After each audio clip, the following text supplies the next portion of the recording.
हम लोग ने सुना है, श्लोक सुन चुके हैं, नष्ट प्रायेषु भद्रेषु नित्यम भागवत सेवया भगवती उत्तम श्लोके भक्तिर भवती नैष्टिकी। तो शुरुआत के जो भक्त हैं, जो नए होंगे भक्ति में, उनको इस बात को समझने में कठिन होगा। प्रभुपाद जी तात्पर्य में लिखते हैं कि युक्ति लगाएंगे तो समझ में नहीं आएगा कि भागवत सेवा करने से, भक्तों की सेवा और श्रीमद् भागवत शास्त्र की सेवा करने से हमारे अनर्थ कैसे नष्ट हो जाएंगे। लेकिन जब नष्ट होने लग जाएंगे तब विश्वास होने लगेगा। समझ में आई बात? नहीं समझ आ रही? बहुत सिंपल सी बात है। प्राय लोगों का ये प्रश्न है, मन नहीं लग रहा है, मन में लस्ट है, काम है, ये है, वो है। मैं एक उदाहरण दूंगा फिर सब समझ। अरे भागवत आचार्य आ गया, आइए स्वागत। प्रभु जी हमारे रेफरी हैं। ठीक है, अच्छा समझ रहे मेरी बात? जब मैं अपना जीवन को उदाहरण बता रहा हूँ, मेरे हाथ में वार्ड्स हो गए थे, तो एक वार्ड यहाँ था, उसे कटवा दिया, फिर दूसरी जगह निकल गया, उसे कटवा दिया, और सुन लिया कि एलोपैथी में से कोई इलाज नहीं, खाली ऑपरेशन इलाज है। तो हम क्या हो गए? हताश हो गए। हमने कहा यहाँ तो हम पूरा हाथ ही कटवाते बैठेंगे, इधर निकल जाएगा, उधर निकल जाएगा। उसके बाद हमारे एक माता जी के मित्र हैं, उन्होंने, होम्योपैथिक डॉक्टर है, उन्होंने दवा दी 200 रुपए की, और ऐसे गायब हो गए जैसे गधे के सर से सींग, दोबारा हुआ ही नहीं। तो जब मैं देखूंगा होम्योपैथिक मेडिसिन, ये प्रभुपाद जी बोल रहे हैं, प्रभुपाद जी का उदाहरण है होम्योपैथिक मेडिसिन। अरे जो इतने ऑपरेशन करा के ठीक नहीं हो रहा है, जो एलोपैथी बोल रही इलाज ही नहीं है, वो बस इस 200 रुपए की दवा से ठीक हो जाएगा। अब विश्वास होगा कि नहीं होगा? जिन काम क्रोध लोभ मोह मदमात्सर्य से अनादिकाल से जीव भोग रहा है, वो केवल भागवत सुनने से हो जाएगा। ऐसा लोग तर्क कर सकते हैं, लेकिन हमें तर्क नहीं ऐसा स्वीकार करना चाहिए, क्योंकि स्वयं सूत गोस्वामी कह रहे हैं भगवान के बारे में, श्रीमद् भागवतम के श्रवण करने से भगवान स्वयं साफ कर देते हैं। तो शुरुआत में ही लगता है कि करेंगे, लेकिन जब करना शुरू कर देते हैं, तो हाँ ये तो काम करता है। जो लोग श्रीमद् भागवतम को रोज श्रवण करते हैं, उनको लगता है ना भक्ति करनी, भक्ति करनी, भक्ति के अलावा कुछ नहीं करना है। समझ रहे मेरी बात? सहज रूप से श्रद्धा हो जाती है। आज मुझे थोड़ा गुस्सा आया था, एक व्यक्ति मुझे बोले 16 माला से कुछ नहीं होता है। हमने कहा 16 माला, अरे एक ही, आपको पता नहीं भागवत में क्या लिखा है? एक नाम से अनंत जन्म के पाप नष्ट हो जाते हैं, और आप कह रहे हो कि 16 माला से कुछ नहीं होता है। तुमसे पूछो कि आप किस आधार पे बोल रहे हो? वो थोड़े एज में हमसे बड़े थे, तो मैं कुछ बोला नहीं, मैं साइलेंस अवॉइड्स मेनी एनिमीज में चुप रहा। मेरा अंदर से खून उबल रहा था कि महाराज जी से सुना हुआ है, भागवत में स्पष्ट लिखा है, जन्म कोटि अहंसाम अपी। क्या अर्थ हुआ बताइए शास्त्री जी? जन्म कोटि अहंसाम अपी, पाप है, हाँ, धम से खत्म हो जाते हैं। कैसे? कैसे भी उच्चारण करने से, ए हरि बोल, ऐसे बोलने से भी। अभी इतना गुह्य है कि आपका लॉजिक फेल हो जाएगा इसमें। लॉजिक को भागवत में मत लगाए कि मेरी लॉजिक ऐसे कैसे हो जाएगा। श्रीधर स्वामी कहते हैं करोड़ों जन्मों से कहीं रूम में अंधकार हो, और अब दिया जला देंगे तो अंधकार कह सकता है कि मैं यहाँ पे करोड़ों जन्मों से हूं तो नहीं जाऊंगा? कह सकता है? तो ये लॉजिक के हिसाब से नहीं चलता है। भगवान की कृपा से भगवान बड़े प्रसन्न होते हैं। हम लोग ने ऑलरेडी 1.1.2 की टीका में लिखा सुना था कि इसमें लॉजिक मत लगाइए, भगवान के संबंधित जो शब्द होते हैं उनमें अचिंत्य शक्ति होती है। दूरोह अद्भुत वीर्यस्मिन् श्रद्धा दूरस्थ पंचके यत्र स्वल्पोपि संबंधो शसद्धियां भाव जन्मने। मैं इसलिए बोल रहा हूं कि मैं अपना क्रोध को प्रकाशित करना चाहता हूं। मुझे इतना क्रोध आ रहा था, ऐसे क्यों बोल रहे हैं? मैंने कहा, कह रहे हैं 64 से होगा। हमने कहा जब 16 से कुछ नहीं होगा तो फिर 64 से भी कुछ नहीं होगा, क्योंकि एक एक नाम में शक्ति है। केवल नंबर बढ़ाने से क्या हो जाएगा बताइए? एक सीधी सीधी बात है ना, आप अगर एक पराठा खाएंगे तो कुछ भूख शांत होगी? तो आप ये कह सकते हैं एक से क्या होगा, वो एक अलग बात है कि आप तृप्त नहीं हो रहे हो, 4 5 6 खाना चाहते हो, एक अलग बात है। लेकिन एक से भी कुछ हुआ कि नहीं हुआ? समझ रहे हैं ना? एक कौर खाने से भी तो कुछ हुआ ना। ये तो नहीं कहेंगे एक कौर में कुछ नहीं होगा। एक कौर में कुछ नहीं होगा उस व्यक्ति के लिए जो बहुत भूखा है, वो एक अलग बात है।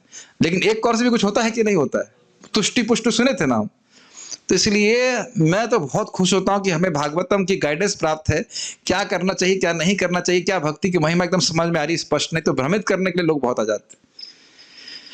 महाराज एकदम स्पष्ट बोल रहे थे, बहुत अच्छा बात है। नाम महिमा सुनिए, जब एक ही जन्म से अनंत जन्मों के पाप नष्ट हो जा रहे हैं, जो व्यक्ति 16 माला जप करेगा वो क्यों भगवान को प्राप्त नहीं करेगा बताइए?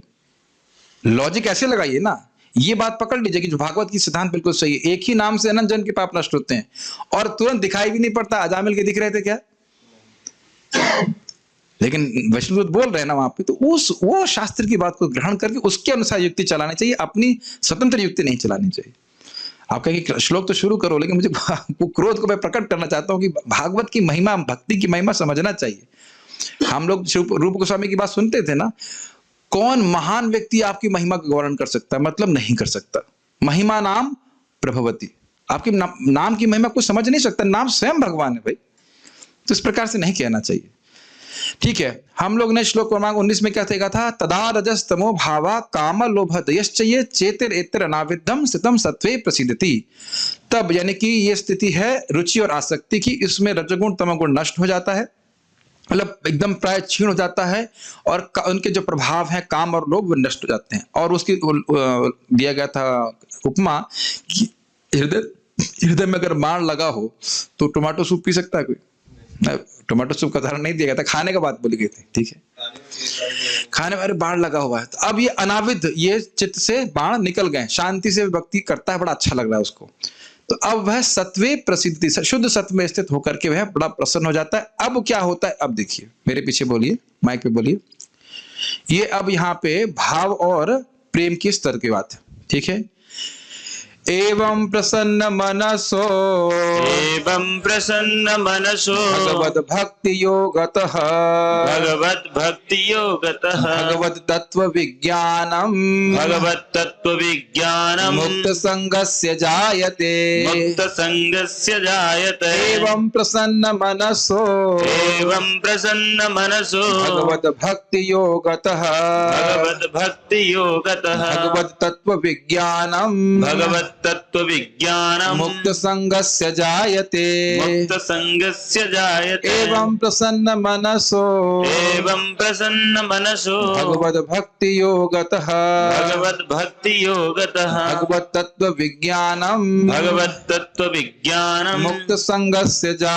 तत्व विज्ञानम मुक्त संगस्य जायते एवं प्रसन्न मनसो भगवद भक्ति योगतः भगवद तत्व विज्ञानम मुक्त संगस्य जायते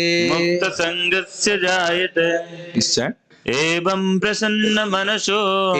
प्रसन्न मनसो भगवद भक्ति योगतः भगवद तत्व विज्ञानम मुक्त संगस्य जायते। शास्त्री जी माइक पे बोली, सुनाएगा नहीं पड़ेगा वक्त। एवं प्रसन्न मनसो भगवत भक्ति योगतः भगवत तत्व विज्ञानम मुक्त संगस्य जायते तो आप देख सकते हैं शब्दों का अर्थ। एवं मतलब इस प्रकार। पिछले श्लोक में आपने क्या देखा था? स्थितम सत्वे प्रसीदति, शुद्ध सत्व में स्थित होकर के वो प्रसन्न हो गया। अब श्लोक में क्या बोल रहे हैं? एवं, लिंग समझ रहे हैं? एवं इस प्रकार से शुद्ध सत्व में स्थित होकर के प्रसन्न मनसः, प्रसन्न समझते हैं सुखी, और मन मतलब समझते हैं मन, तो अब उसका मन बड़ा प्रसन्न रहता है।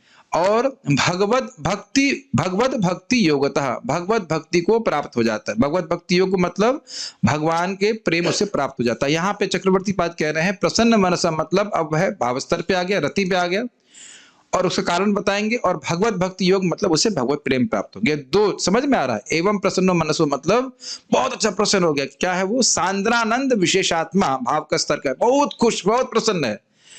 और भगवत भक्ति योगतः अर्थात भगवान की भक्ति, भगवत भक्ति, प्रेम भक्ति उसको प्राप्त हो गया है। फिर क्या हुआ? कह रहे हैं भगवत तत्व विज्ञानम, भगवान का जो तत्व है उसका विज्ञान, उसका अनुभव उसको होता है। भगवान बहुत अनंत रूप से मधुर है, उनका स्वरूप कंदर्प कोटि कमनीय है, तो उसका अनुभव उसको होने लगा। जैसे शिला रघुनाथ दास गोस्वामी जी को गिरिराज जी की शिला दिया था, किसने? श्रीमन चैतन्य महाप्रभु ने। तो गिरिराज जी को देखते थे, लेकिन कौन दिखता था? साक्षात ब्रजेंद्र नंदन कृष्ण। अभी हमको वैसा नहीं दिखता है, लेकिन समझना चाहिए कि हमारी भक्ति का स्तर अभी कम है। जब भक्ति करते करते हमारी भक्ति का स्तर बढ़ जाएगा, भगवत प्रेम की स्थिति प्राप्त होगी, तो इस प्रकार की स्फूर्ति अपने आप होगी। ठीक।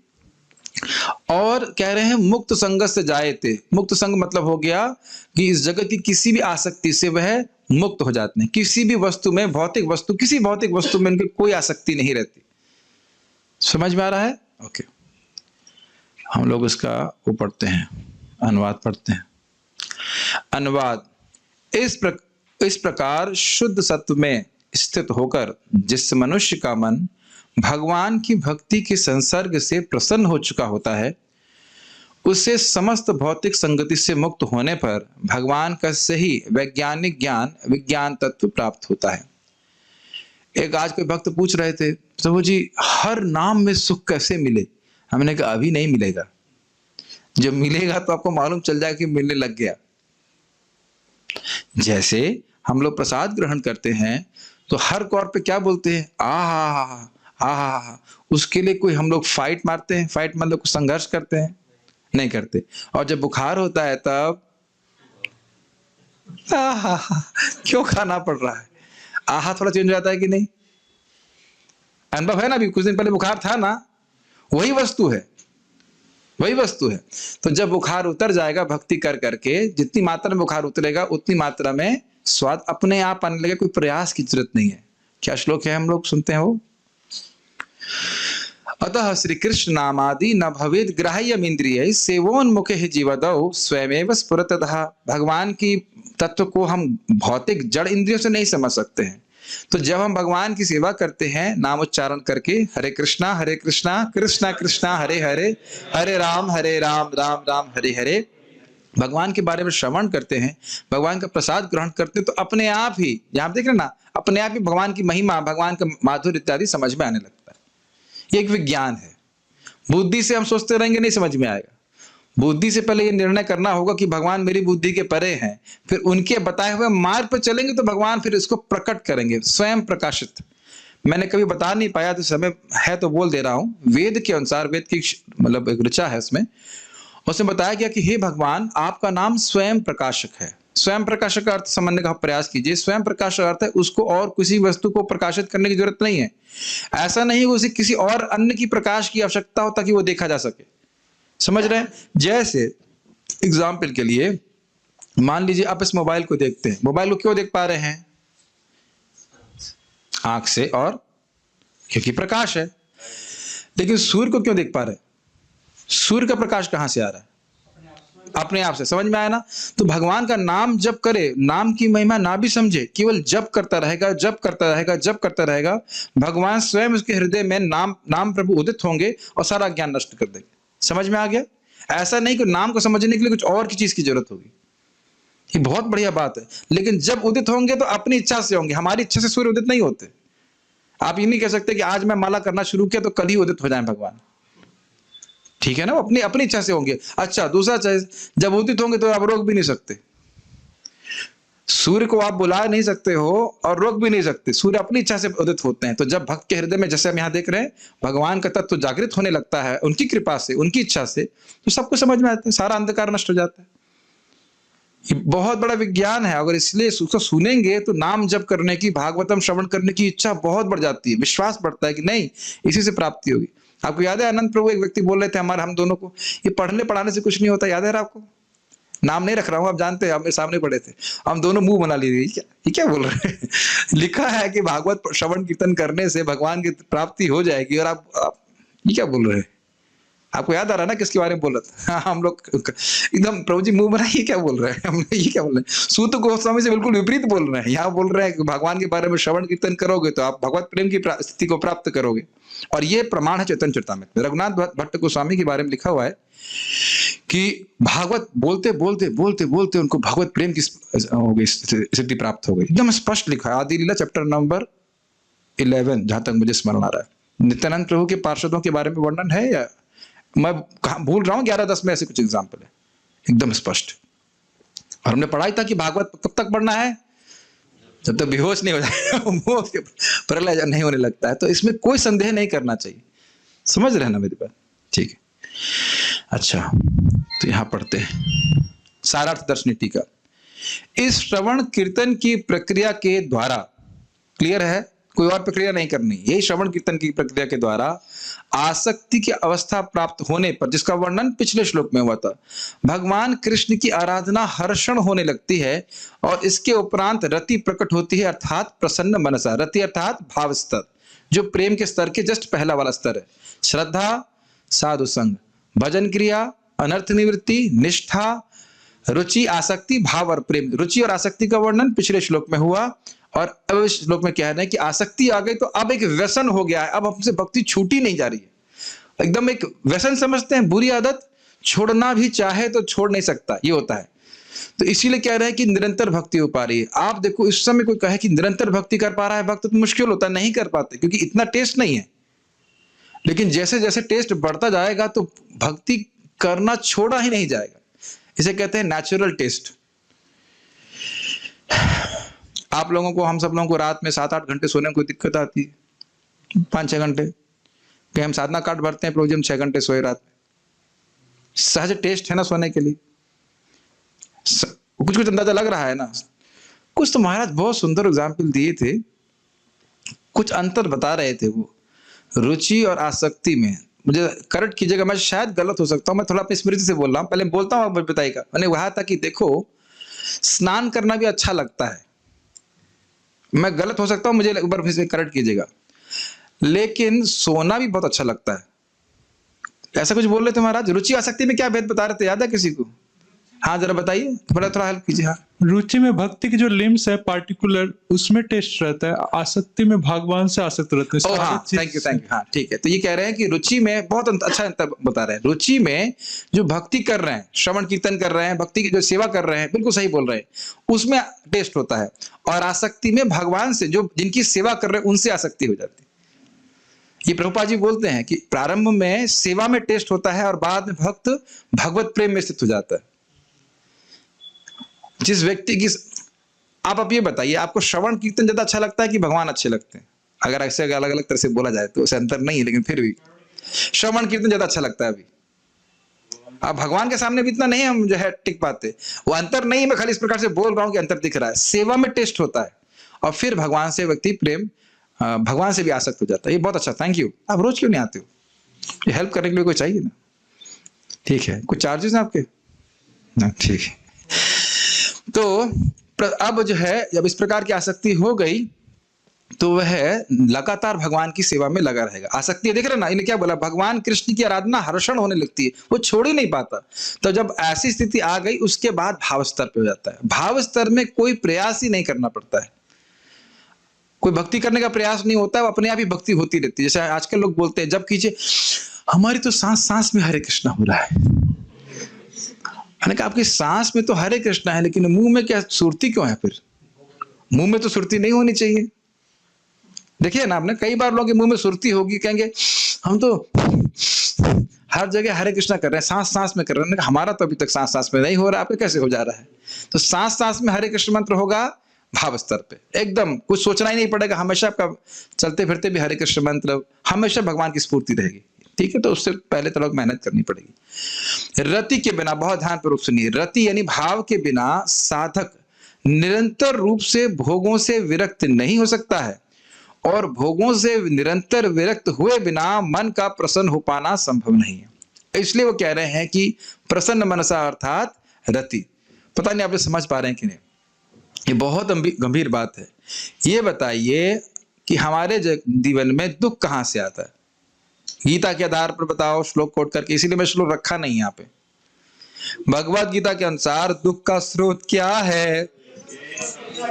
यही संस्पर्श जब होगा, दुख योनय एवते आद्यंतवंत कौन्तेय न तेषु रमते बुधा।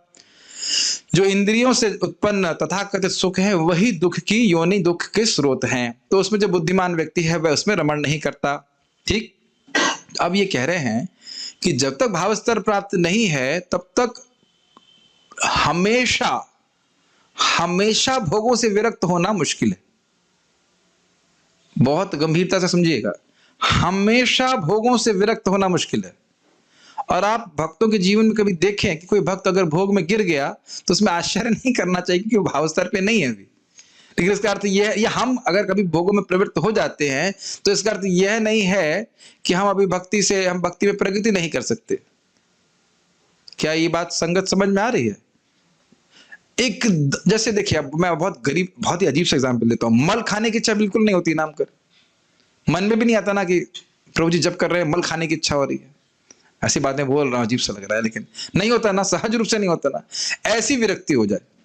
और ये एग्जाम्पल भागवतम का ही है। क्या नाम है उनका? भरत महाराज। पूरे राज्य, बहुत सुंदर पत्नी और कितने करोड़ों साल तक राज्य की थी, एक अधिकार था, उसको कैसे त्याग दिए? मलवत त्याग दी। मल त्यागने के बाद देखता तो नहीं है ना, सोचता नहीं कि अरे नुकसान हो गया नहीं सोचता ना कि नुकसान हो गया कुछ हमारा, बल्कि खुश होता है कि हाँ भाई त्याग दिया हमने। देखता भी नहीं ना उधर कि भाई सोचे कुछ देखे दोबारा जाकर देखे कोई कुछ ठीक तो है ना, इस प्रकार से मलबत त्याग दिया उन्होंने उसको, बहुत बड़ी बात है। तब हम गलत तो उदाहरण नहीं दे रहे हैं ना, तो वो हम बोले, हम सुने हैं ना उस समय जड़ भरत महाराज की भाव स्तर की स्थिति थी, गलत तो नहीं जा रहा हूं ना, एकदम स्पष्ट वो बोलते बिल्कुल मलबत त्याग दे। तो अब बिल्कुल इस जगत की किसी भी भोग के प्रति स्पृहा नहीं, वो कभी भोग में नहीं गिरेगा।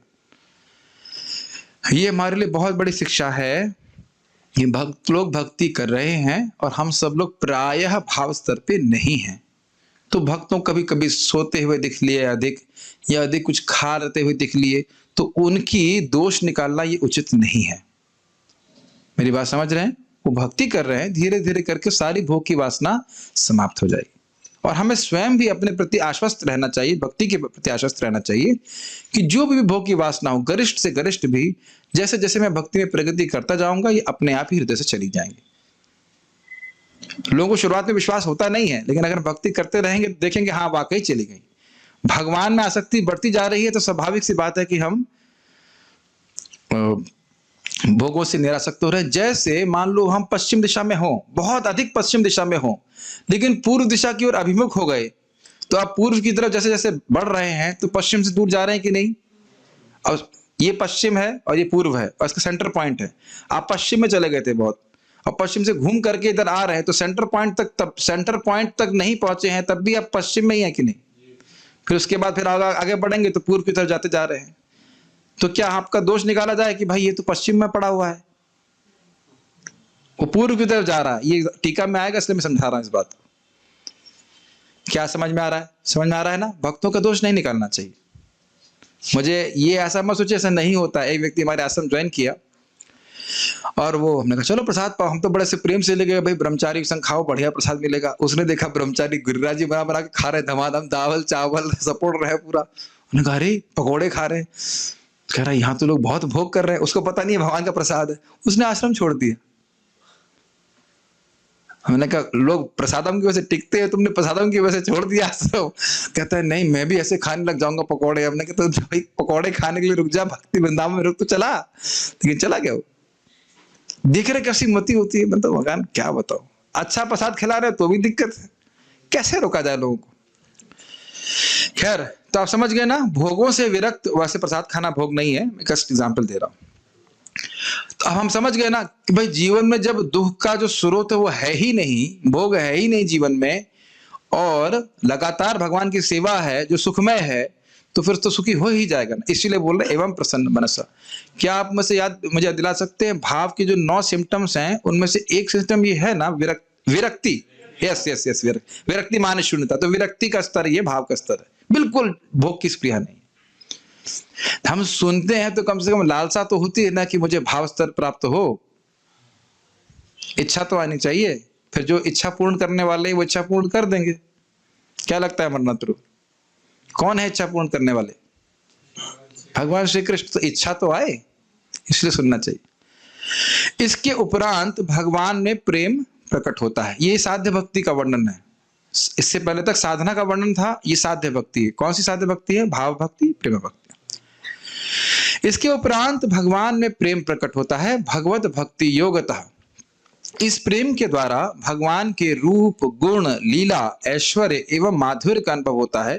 भगवत तत्व विज्ञानम, जो भगवान का तत्व वास्तविक है। भगवान कैसे हैं? हम सभी गाते हैं कंदर्प कोटि कमनीय विशेष शोभम। भगवान की शोभा कोटि कोटि कामदेव उसके से भी अधिक है। इसका अनुभव तो नहीं कर रहे ना अभी। तो अनुभव कब होगा? भगवत प्रेम के स्तर पर। ये समझ में आ रहा है? ये चीज है। ऐसे भगवान की लीला, भगवान के ऐश्वर्य, माधुर्य सभी का अनुभव भगवत प्रेम के स्तर पे होता है। तो इसलिए कह रहे हैं भगवत तत्व विज्ञानम। विज्ञानम मींस रियलाइजेशन। अभी हमें ज्ञान प्राप्त है कि भगवान का नाम सुखमय है, कुछ कुछ सुख भी मिलता है, लेकिन वाकई जो अनंत सुख है नाम का, वह हमें भगवत प्रेम की स्थिति पे प्राप्त होगा। ये बात वर्णन कर रहे हैं। ग्रहण कर ले रहे हैं, कठिनाई है, नींद तो नहीं आ रही। इसके द्वारा भक्ति के इच्छित मुख्य फल अर्थात भगवत प्रेम का वर्णन हुआ।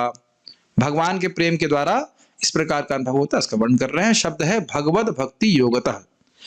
भक्ति के अनुसंगिक फल, अनुसंगिक मतलब ये मुख्य फल नहीं है, साथ में फल उपस्थित हो रहा है, जिसका वर्णन पहले जनयति आशु वैराग्यम ज्ञानम च यद हेतुकम में किया गया था, अर्थात ज्ञान और वैराग्य वह भी इस श्लोक में मुक्त संगस्य पद से सूचित हो रहा है। भक्त को ज्ञान और वैराग्य अपने आप प्रदत्त हो जाता है। तो बात क्या आई थी वहां पे? भगवान का ज्ञान, भगवान के नाम रूप गुण लीला का ज्ञान और उसकी मधुरता का ज्ञान, इस कारण से जगत से सहज वैराग्य। तो यह यहाँ पे मुक्त संग शब्द से सूचित हो रहा है। मुक्त संग मतलब किसी भी प्रकार की आसक्ति से वह मुक्त हो जाता है, उसे किसी वस्तु में या व्यक्ति में आसक्ति नहीं होती, भगवान कृष्ण या उनके भक्तों को छोड़ करके। क्लियर, समझ में आया? गुड। नहीं समझ में आया तो भी अच्छा है, कान से मुझे बड़ा अच्छा लगता है महाराज जी बोलते, कम से कम कान से स्पर्श होना चाहिए, बाद में कभी पढ़ेंगे तो समझ में आ जाएगा। बाल प्रबोधिनी। फिर क्या होता है यदि यह अपेक्षा हो तो इन वाक्यों के अनुसार भक्त को भगवत साक्षात्कार होता है। यह श्लोक में बता रहे हैं, यथा गीता के श्लोक हैं। भक्त्या त्वनन्यया शक्या अहम एवं विधोर्जुना ज्ञातुम द्रष्टुम च तत्वेना प्रवेष्टुम च परंतप।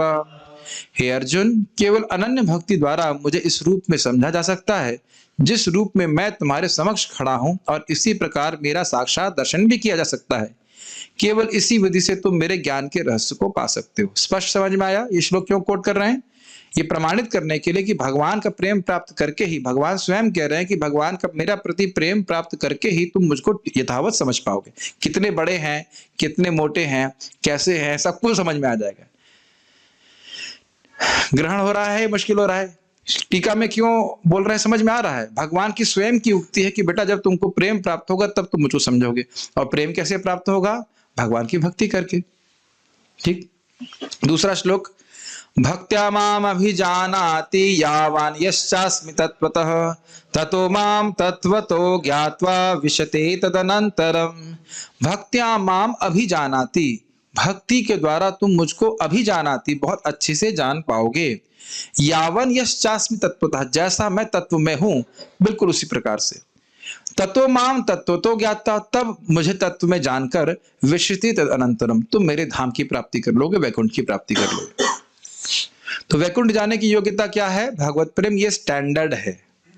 अब कोई व्यक्ति निराश हो जाएगा, प्रभु जी मुझे तो नहीं लग रहा है कि इस जन्म में हमें भगवत प्रेम प्राप्त हो जाएगा।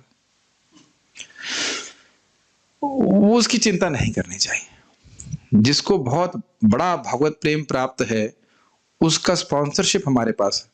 कौन है? ऐसी भक्ति वेदांत स्वामी श्रीला प्रभुपाद। उनकी आज्ञा के अनुसार चले, नम्र रूप से भगवान की हम सेवक के रूप में भावना रहे, उनका अनुगत्य स्वीकार करके जैसा उनको प्रसन्न हो सके, हमको प्रसन्न कर सके, ऐसी भक्ति करते रहें तो उनकी कृपा से सब कुछ संभव है। और नहीं भी हो तो अगले जन्म के लिए भी कौन है। वो अलग बात है कि इस प्रकार से भक्ति नहीं करनी चाहिए कि अगले जन्म में भी आएंगे, इसको हम कम से कम टेंपल कमांडर तो बन ही जाऊंगा मैं। इस प्रकार से नहीं सोचना चाहिए। लेकिन व्यवस्था है 10,000 साल तक रहेगा मूवमेंट, लेकिन हमें 10,000 साल तक रहने की यहाँ पे सोचना नहीं चाहिए। प्रयास करना चाहिए कि हम पास हो जाएं इसी एग्जाम में, इसी जन्म में। लेकिन ध्यान देना चाहिए कि हमारे प्रयासों से पास नहीं होंगे, केवल प्रयास हम इधर कर रहे हैं, भगवान की कृपा होगी तो हो जाएगा। और बहुत लोगों को एक नाम उनका यही नहीं याद है, परम पूज्य शिवराम स्वामी महाराज ने वो पुस्तक लिखी है सिंपल फॉर द सिंपल, और उसमें बता रहे थे वो एक प्रभुपाद जी की शिष्या, उनका नाम भूल गया मैं, उनको अपने शरीर छोड़ने से 1.5 साल पहले सब मालूम चल गया उनका स्वरूप क्या है। परम पूज्य जयपता का महाराज भी बता, वो यशोदा मैया की असिस्टेंट हैं, ये हैं वो है, क्या उनका कौन सा फ्रॉक पहनती हैं, कौन कपड़ा पहनती हैं, क्या सेवा करती हैं, गोलोक में सब प्रकट हो गया। कृष्ण के लिए वो टिफिन बनाती हैं, मुझे नाम याद नहीं आ रहा। पुस्तक बहुत अच्छी है और शिवराम महाराज बड़े प्रमाणिक भक्त हैं, ऐसा नहीं कि कुछ भी लिख देंगे। मायापुर में शरीर छोड़ा। और ये परम पूज्य जयपता का महाराज यही तो मेरे सामने की बात है, वो आए थे, आप थे बलराम हॉल में जब महाराज जी आए थे, तो महाराज जी आए, उसके बाद बोल रहे थे कि आई हैड अ विजन, मुझे विजन प्रस्तुत हुआ जहां मेरे गॉड ब्रदर सारे लोग गोल्डन फॉर्म में थे। आप थे ना उस क्लास में, और कह रहे थे तुम चलो। महाराज बोले तब चलो आ जाओ, तो वापस आ जाओ। तो महाराज बोले नहीं, अभी मेरा थोड़ा सेवा है, सेवा करके आऊंगा मैं। महाराज जी बड़े विनोदी है, अभी मेरा थोड़ा सेवा है, सेवा करके आऊंगा मैं, अभी थोड़ा पूरा कर लो, कुछ सेवा रह गया उसे करके वापस आऊंगा। ऐसे लग रहा है हम लोग ने बस पकड़ते ना, वैसा आ रहा हूँ बस ऐसे करके। महाराज जी उनके बारे में बोले थे कि क्या नाम था, परम पूज्य जयप्रताप का महाराज को वीजा दिलवाना था, भारत का भारतीय नागरिकता सॉरी दिलवानी थी। तो क्या नाम था उनका, हमारे श्रीनाथ जी प्रभु का नाम क्या था मुझे याद नहीं, श्रीनाथ जी प्रभु का कर्मी नाम मुझे याद नहीं आ रहा है, लेकिन हमारे महाराज के शिष्य हैं, उस टाइम वो भारत के प्रधानमंत्री के ऐसा कुछ तो था, मतलब यहाँ बहुत हाईली प्लेस थे। जो भी रहा हो, तो उन्होंने कहा कि प्रभुपाद जी ने बोला इनके लिए आप उसकी व्यवस्था कर दीजिए, भारतीय नागरिकता की ऐसा कुछ। तो बोले हम विदेशियों को नहीं दे सकते ये वो। तो प्रभुपाद बोले आप समझ नहीं रही हो, ये गौरांग महाप्रभु के पार्षद हैं, ये ओपनली बात बोली गई है। तो श्रीनाथ जी प्रभु ने ओपनली बात बोली, उनके सामने ही बात बोली। प्रभुपाद उनको बोले एक गौरांग महाप्रभु के पार्षद हैं, और कितनी अच्छी बात है ना कि गुरु महाराज, हम लोग कल्पना नहीं कर सकते ना हम किन्नों से कनेक्ट कर रहे। मेरे गुरु महाराज को प्रभुपाद जी 20,000 लोगों में इधर आओ 20,000 लोगों में सेलेक्ट किए, इधर आओ। परम पूज्य राधाकुंद महाराज को तुमने सुना है साक्षात कि महाराज प्रवचन कर रहे थे, प्रभुपाद बोले अच्छा प्रीचिंग करते हो प्रभुपाद उसी वक्त बोले अच्छा प्रीचिंग करते। 9 साल की उम्र में महाराज जी है गांव में थे, और हरे कृष्ण मन जब कर रहे आंखों से रो रहे हैं। हम तो आज तक नहीं बोलो, जब करते हुए तो पता नहीं रोए कि नहीं रोए पता नहीं, लेकिन और उनके क्या बोले थे, कुछ बिहारी में कुछ उनके पिताजी बोले क्या हो गया, कुछ परेशानी है, हाँ कुछ दिक्कत है, ऐसा कुछ तो बोले थे वो। तो किन लोगों का हम लोग अनुगत्य प्राप्त है, हम लोग कल्पना नहीं कर सकते। We don't know what realization they are having. मैं खाली बोला था गुरु महाराज की कृपा से, प्रभुपाद की कृपा से हम निश्चित पहुंच जाएंगे। कदम कानन महाराज अच्छा बोले, भले ही हमको भगवत प्रेम प्राप्त नहीं हो, लेकिन गेट पे मिल जाएगा। समझ में आया नहीं समझ में आया? बहुत अच्छा बोले, कह रहे कि मैं इसलिए बोल रहा हूं कि आप लोग शायद निराश हो रहे हो, हमको तो भगवत प्रेम मिलेगा नहीं, कैसे भगवान के धाम जाएंगे। तो बोले भले हमको प्राप्त नहीं हो, लेकिन गेट पे मिल जाएगा।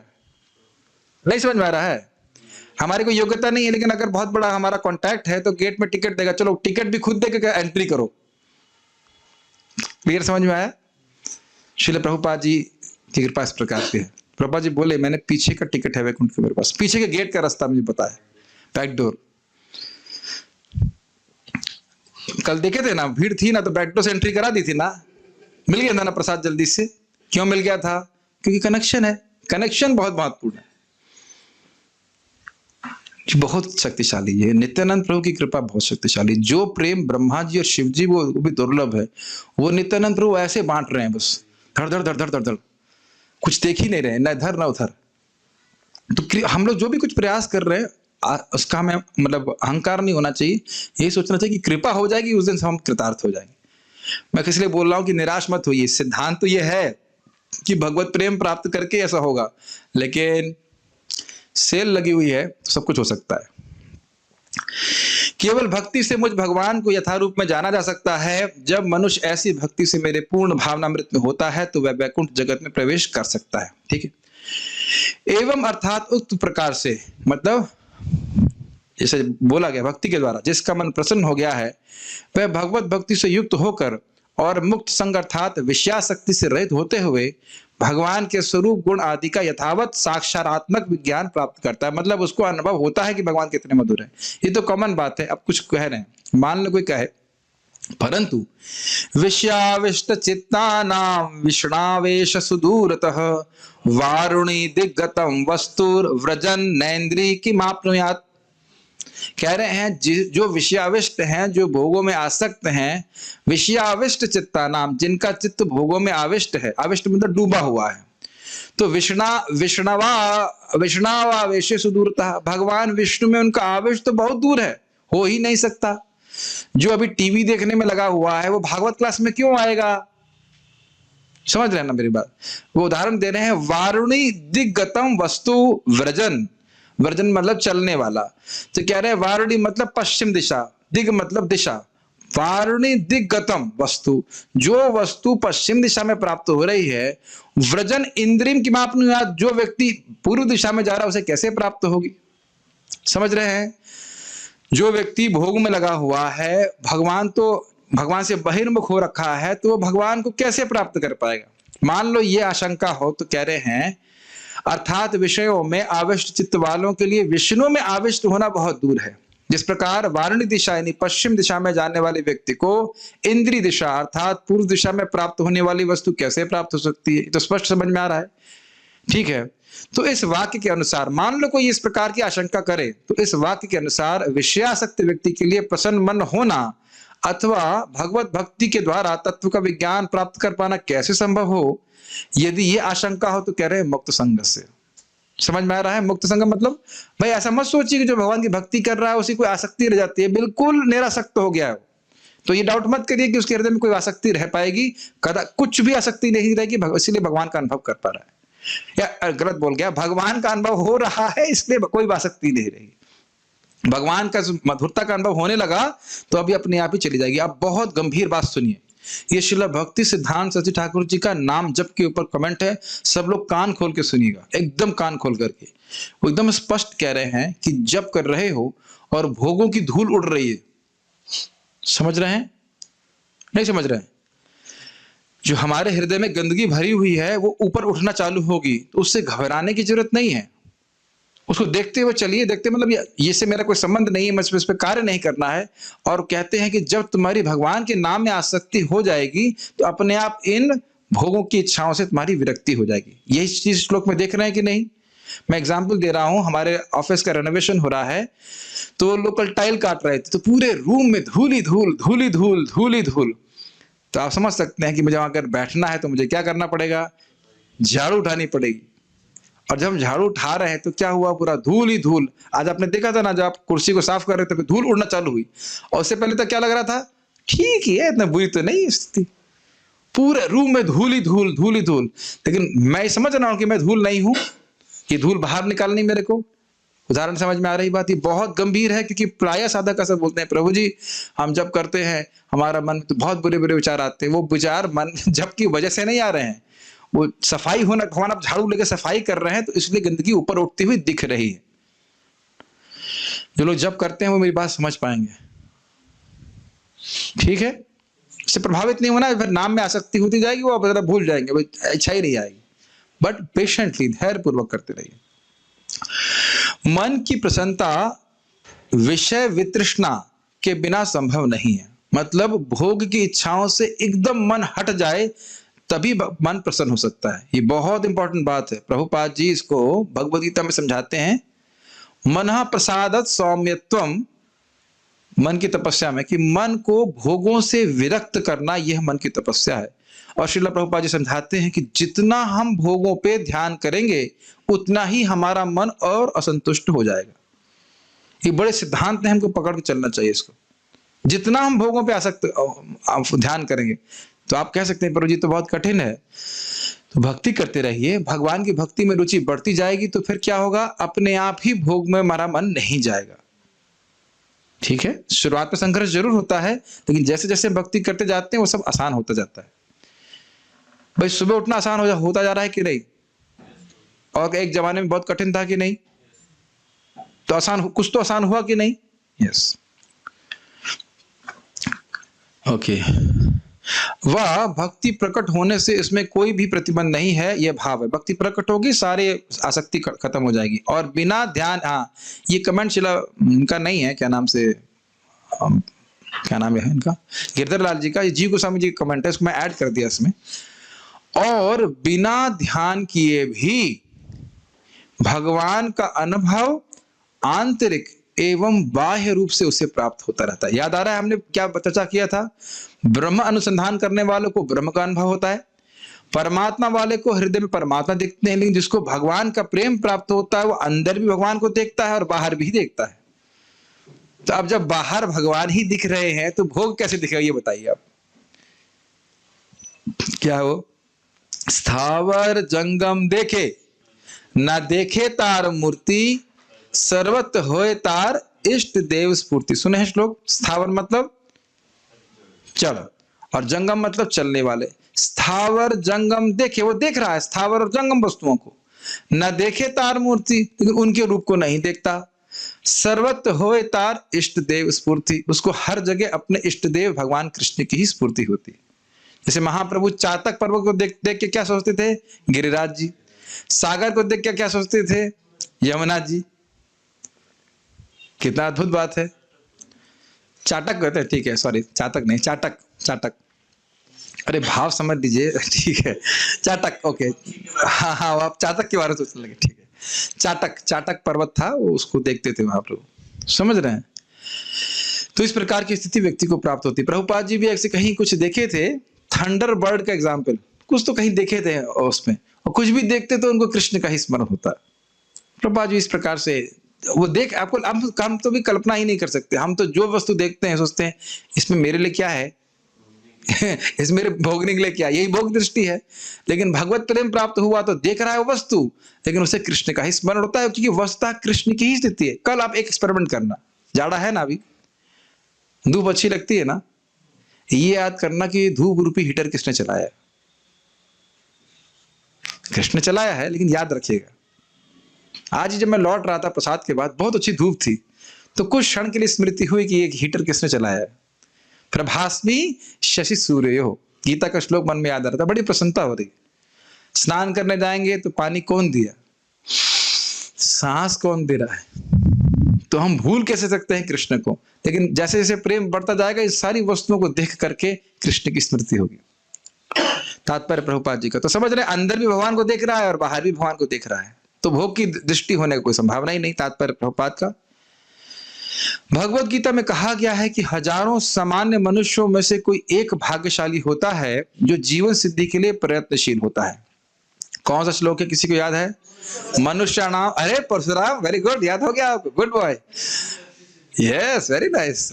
मनुष्याणाम सहस्रेषु कश्चिद यतति सिद्ध है। आज मेरा हिस्सा भी दूध का परशुराम को दे देना, कोई दिक्कत नहीं है, पियो बेटा दूध, लेकिन श्लोक याद रख लो। मनुष्याणाम सहस्रेषु कश्चिद यतति सिद्ध है यतताम अपि सिद्धानाम कश्चिन माम वेति तत्वतः। हजारों में से कोई व्यक्ति भगवान के जानने के बारे में प्रयत्न करता है, और हजारों में से कोई ऐसे होता है जो भगवान को जान पाता है। ठीक है, कारण यह है कि इस भक्ति के प्रोसेस को कोई पूरा नहीं करता है। प्राय नहीं, गलत बोल गया, ऐसा नहीं कि कोई नहीं करता है, प्राय लोग बीच में ही छोड़ देते हैं। आज एक फोन आया, प्रभु जी जप नहीं हो पा रहा है, मैंने कस के डांट लगाई, तुमको बोला था ना जूम पे आने के लिए, क्यों नहीं आए? तो प्रभु जी मेरा ध्यान हट जाता था। हमने कहा अभी तो आपका जप ही हट गया है। हमने कहा ये तो ना बोल रहा हूँ कि मेरे चेहरा देखते रहो, आंख बंद करके जप करो, जब मन थोड़ा भटकने लग जाए देख लो भाई कुछ लोग जप कर रहे हैं, 100 लोग जप कर रहे हैं, तो लगे अरे तो बड़ा इंपॉर्टेंट काम है, तो हमें भी करना चाहिए। फिर आंख बंद कर लीजिए, फिर मन भटके, मैं टाइम वेस्ट कर रहा हूँ, फिर देखो अरे 100 लोग और टाइम वेस्ट करना है, चलो हम भी टाइम वेस्ट करते हैं। आपने कभी देखा है, एग्जाम्पल मैं दे रहा हूँ, आपने देखा है पत्ते खेलने वालों को, ताश खेलने वालों को, तो ताश खेलते हैं तो एक प्रकार की आसक्ति होती है कि छोड़े नहीं। आप महसूस कर रहे हैं इस बात को? हाँ वो एक संग की आसक्ति होती है कि ये लोग खेल रहे हैं, ये लोग खेलते रहेंगे, मैं कुछ और कार्य करना पड़ेगा। ये समझ रहे हैं ना? इस पे शराब पीने वालों को भी संग की जरूरत होती है, और भजन करने वालों को संग की जरूरत नहीं है। ये आश्चर्य की बात है। मैंने कहा तुम कह रहे ध्यान भटकता है, कैसे माया पकड़ती है, देखो तुम्हारा ध्यान नहीं लग रहा है, उसके बाद पहले तुम्हारा ऐसा बहाना करेंगे ध्यान नहीं लग रहा, उसके बाद माला ही छीन लेती माया। क्या करोगे? माला छोड़ो। जान बचानी है तो भक्तों के संग में रहिए। अब तो ऑनलाइन अवेलेबल है और इसकी कोई डिलीवरी चार्ज भी नहीं है। मैं एक बात को इतनी डांट लगा रहा था कल, मैंने कहा आप, कहता प्रभु जी एक सिम लूंगा तो कितना डेटा खर्च हो जाएगा ऐसा करके। मैंने कहा आप ऐसा करिए, पैसे कम है तो मैं रिचार्ज करा देता हूँ, आप नंबर बताइए। आप देख रहे हैं कि भगवान की भक्ति करना कितना आसान है, और लोग सारे लोग, कुछ लोग की बुद्धि में इतने बल पड़ जाते हैं कि 300 रुपए महीने का रिचार्ज नहीं करा सकते, है ना? कल बहुत डांट लगाई मैंने कहा मैं आपको फोर्स नहीं कर रहा हूं, लेकिन हम देख रहे हैं किस प्रकार से भक्तों की शारीरिक निष्ठा हो रही ना, कि रोज समय से आके जप कर रहे हैं, वाचिक निष्ठा हो रही है, बात नहीं कर रहे हैं। आज 2 माता जी चिबड़ कर रही थी, मतलब डांट लगाया, हमने कहा अलग अलग बैठो। और अगर अभी अपने पास जब कर रही होती, कोई बोलता, कोई डांट लगाता उनको, हाँ प्रभु जी 16 माला हो रही है। एक माता जी को मैंने बोला आप आइए, हाँ प्रभु जी माला हो जाती है हमारी तो 7 बजे, पौने 7 बजे माला हो जाती है। अगले दिन मीटिंग में पौने 7 बजे आई वो, सारे पोल खुल जाती, क्या भजन कर रहे। और ये बहुत जरूरी है हमारे सामने कि हमें टाइट कर रखा जाए। आप समझ रहे हैं मैं क्यों बोल रहा हूं? जब तक आपको इस प्रकार की स्थिति प्राप्त नहीं हो जाती, कौन सी स्थिति होती है मैं समझता हूं, रुचि की स्थिति, रुचि निष्ठा में भी ठीक है। जब तक निष्ठा प्राप्त नहीं है, एकाकी भजन करने के बारे में सोचिए ही बिल्कुल मत सोचिए। और अगर निष्ठा प्राप्त है तो क्या दूसरों की मदद नहीं करनी चाहिए आपको? ताकि जो लोग निष्ठ नहीं हैं वो लोग देखिए हाँ भाई ये बढ़िया भजन कर रहे हैं तो हम भी भक्ति करें। अमरनाथ प्रभु, व्हाट डू यू थिंक? मान लो हमारे ग्रुप में सभी लोग सो रहे होते तो बोलिए आपको लगता है कि भाई जब अच्छे यहाँ पे जब करना चाहिए अच्छे? जब मैं देखते हैं ना सब लोग बड़े से माला करते लगता है हम कोई कम है कि हम भी करेंगे। Monkey C monkey do.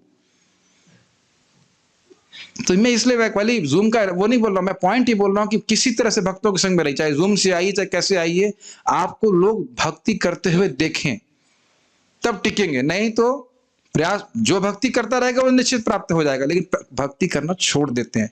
क्या आप देख रहे हैं कि नहीं देख रहे? हमारे आश्रम का तो चला गया, मैं बोल सकता हूँ उसके पिताजी मर गए, अकेला लड़का था वो घर नहीं गया।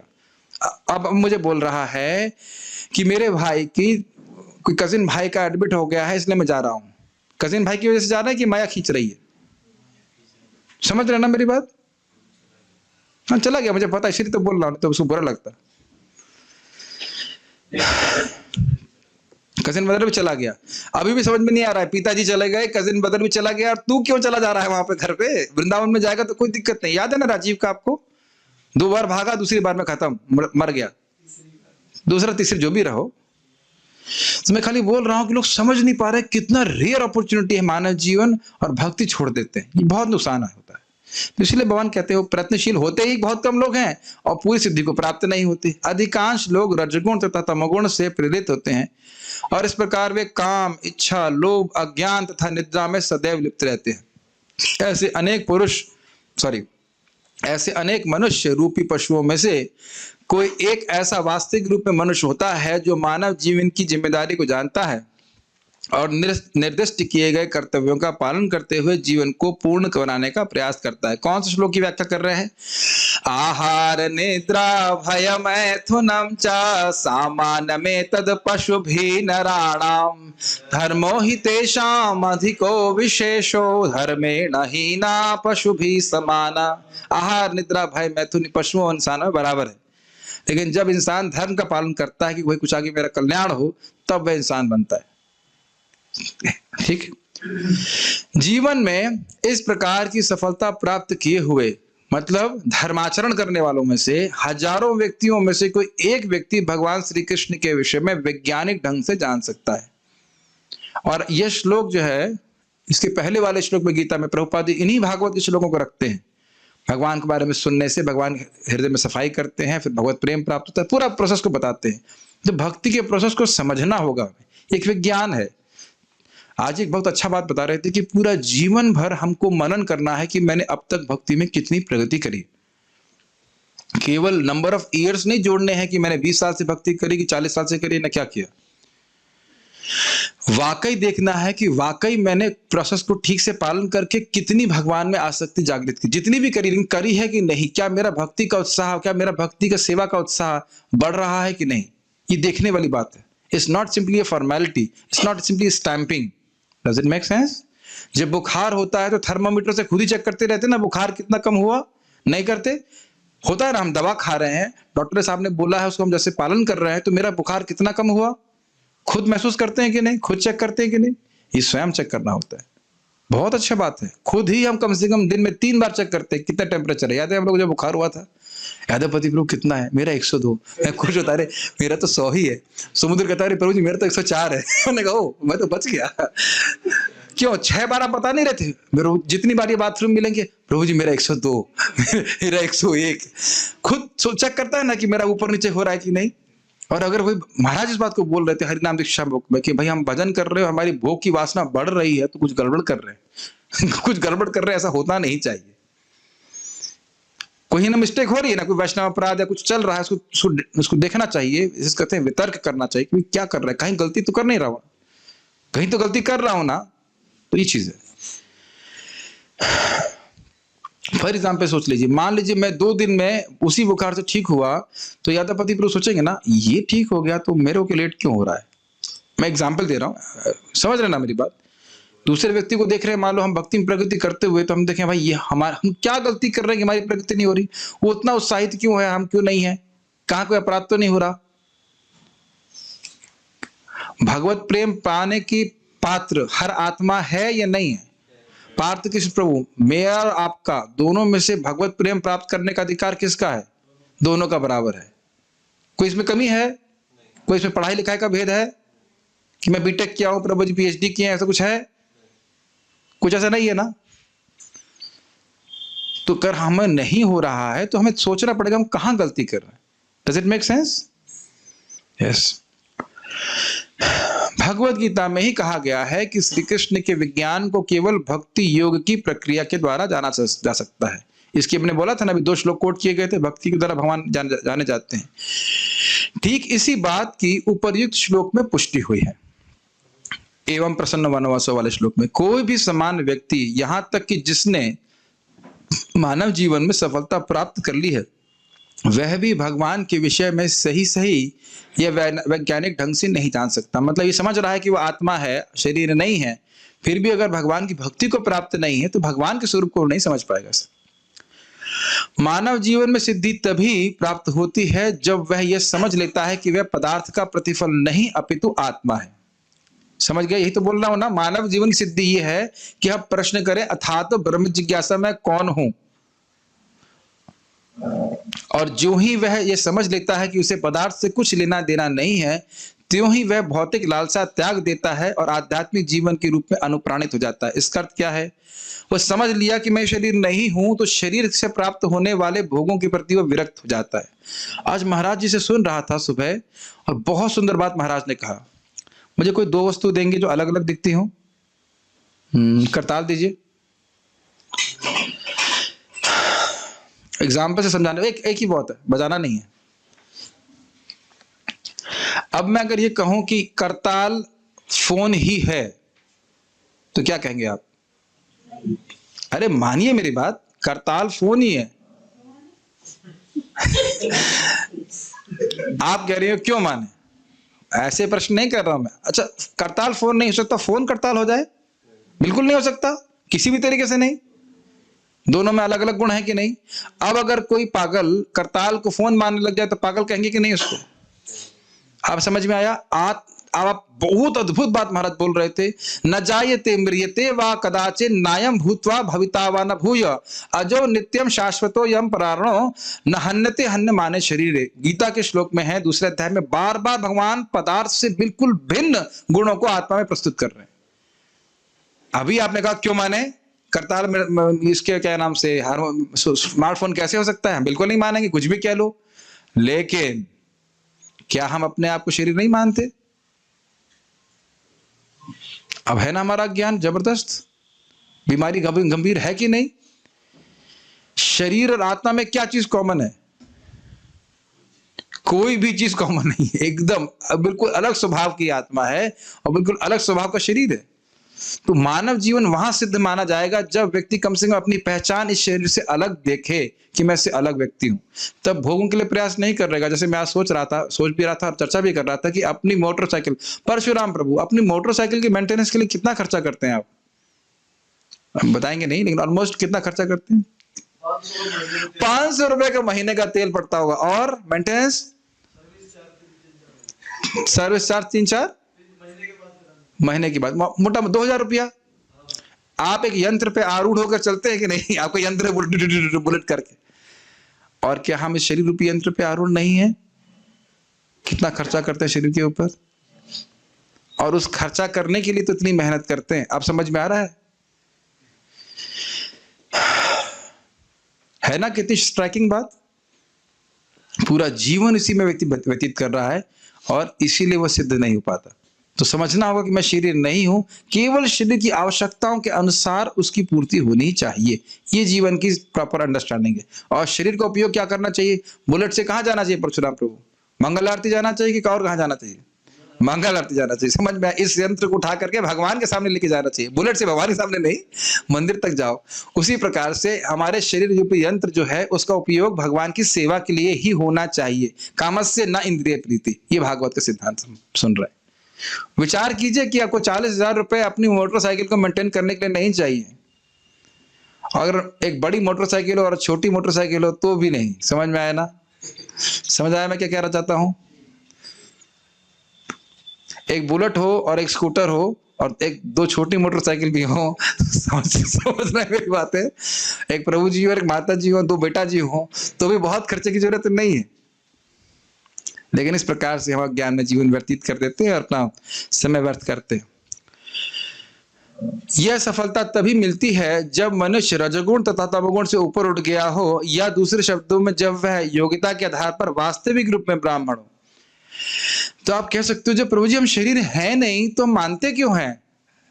रजोगुण तमोगुण के प्रभाव के कारण ये हमारे ज्ञान को ढका रहता है। अब प्रभुपाद जी क्या कह रहे हैं? वास्तविक रूप में ब्राह्मण हो, पान चबाने वाला ब्राह्मण नहीं, जो वाकई ब्रह्म को जानता है, समझ रहा है कि मैं शरीर नहीं हूं, आत्मा हूं, ऐसा ब्राह्मण। ब्राह्मण शब्द सत्व गुण का प्रतीक है। अन्य सारे लोग जो सत्व गुण में नहीं हैं वे या तो क्षत्रिय, वैश्य, शूद्र या शूद्रों से भी अधम होते हैं। उत्तम गुणों के कारण ब्राह्मण अवस्था मनुष्य जीवन की सर्वोच्च अवस्था है, जिसमें व्यक्ति सत्वगुण में स्थित रहता है और वह तत्व को समझता है, ब्रह्म तत्व को समझता है। अतः जब तक मनुष्य में कम से कम ब्राह्मण के गुण न हो तब तक वह भक्त नहीं हो सकता। महाराज जी बता रहे थे कि ब्राह्मण का कर्तव्य है कि भूख सहे। प्रभु जी हम 3 बजे उठ जाते ना, हमको 6 बजे तो भूख लगने लगती है, हम जब कैसे करें? भाई जैसे कमांडो होते ना, एनएसजी कमांडो, उनको दौड़ाया जाता है कि नहीं, गन लेकर के ये वो, उनको ऐसा ऐसा तो नहीं कहते ये लोग गुलाब का फूल और यहाँ 100 मीटर पे जाके रखाना ऐसा तो नहीं कहेंगे। भाई क्या कमांडो को भूख नहीं लगती? लेकिन उसको ट्रेनिंग उसी प्रकार की दी जाती है कि नहीं? तो ब्राह्मण का कर्तव्य है कि वो तप करना सीखे, सुबह उठना सीखे, नहाना सीखे। एक व्यक्ति बोल रहे थे 3 बजे, हमने कहा 3 बजे अमृत स्नान होता है, कहते मैं नहीं कर सकता। फिर भी अमृत कब तक होता है? मतलब what is the last time? हमने कहा 5 बजे तक भी अमृत बटता है, आप नहाइए कम से कम। तो ये ब्राह्मणों का संग करेंगे, भक्तों का संग करेंगे तो ब्राह्मणत्व आता है। मेरे एक स्टार कह रहे थे कि टॉयलेट जाने के बाद, टॉयलेट तो लैट्रिन जाने के बाद स्नान करना ही तो बड़ा कठिन है, और भक्ति करते रहे तो बड़ा आसानी से होने लगा, कोई कठिनाई नहीं। हम लोग सोचते हैं कि एक क्षण के लिए सोचते हैं कि स्नान करना पड़ेगा उठ करके। हाँ, प्लेन में भी नहा लेते हैं, ट्रेन में भी नहा लेते हैं, सब जगह नहा लेते हैं भक्त लोग। रहा ही नहीं जाता वो स्वच्छता का गुण, अब भक्त में अपने आप ही आ जाता है कि नहीं? महाराज बता रहे थे कि एक बार कहीं प्लेन में थे, कहीं एयरपोर्ट में थे, तो बोला कि ये क्या है? तो तिलक, तो ऐसे कुछ बता रहे थे। तो फिर बोले आप कौन सी संस्था से? कहते हैं हम इस्कॉन से हूँ। अच्छा, वही संस्था जहाँ वो लोग बहुत नहाते हैं उन लोग के लिए नहाना बहुत बड़ी तपस्या है। अमेरिका की बात कर रहे थे। भक्तों के सहज बात है, स्वच्छता होनी चाहिए। तो हम खाली बात कर रहे थे कि सत्वगुण में स्थित नहीं हुआ व्यक्ति तो भक्त कैसे बनेगा? प्रभुपाद जी इसको उपदेशामृत में बताते हैं इंट्रोडक्शन में, first one has to be situated in mode of goodness, then higher things will be revealed to him. पहले व्यक्ति को सत्वगुण में स्थित होना पड़ेगा, तब उच्चतर ज्ञान उसके हृदय में प्रकाशित होगा। ठीक है, और इसके लिए आवश्यक है कि हम रोज सुबह उठें, जप करें, भगवान का प्रसाद ग्रहण करें, कथा सुने, ये सब कुछ, और भी सीक्वेंस में। मैं थोड़ा गलत बोल गया, मंगल आरती करें, जप करें, गुरु पूजा जाएं, क्लास करें, फिर प्रसाद दे। मैंने प्रसाद बीच में बोल दिया। प्रभु जी ने बोला प्रसाद देने सबसे पहले, ऐसा नहीं, प्रसाद सबसे एंड में 9 बजे 16 माला आपका पूरा हो जाए।